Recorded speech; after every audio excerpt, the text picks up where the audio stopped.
In my seventh reflection, I said that I'd get back to something I shared about my early childhood. The small and simple story I'm about to share reveals, I think, something that has had a large and complicated effect on my life. Somewhere near the start of first grade, I was called by my teacher, Sister Mary Virganne, to go to the chalkboard and write something on it.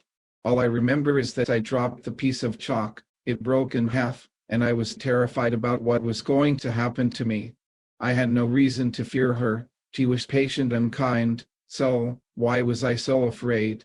After much reflection and therapy, I've concluded that I had, by that time, codependently adopted the belief that I needed to be perfect to keep peace in my family. I assumed that Sister would tell my mother what I did, and my parents would end up fighting about what to do with me. Of course, she didn't.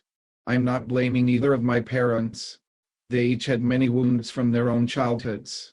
My mother's mother abandoned her family when she was only 2, and her father died in a house fire from smoke inhalation after going back in to rescue her when she was about 16.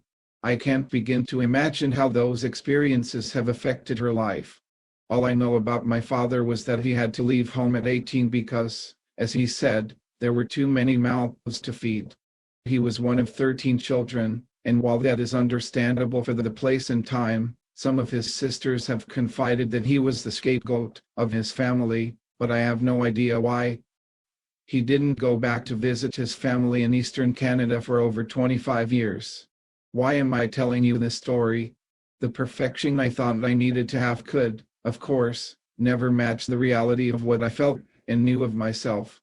So, from a very early age, I adopted the facade of being a good, happy, and studious boy and slowly lost touch with my feelings and was in denial about contrary experiences. I became the classic people pleaser, and it has taken my whole life to unravel what that means and to try to undo it. More about that in a future reflection.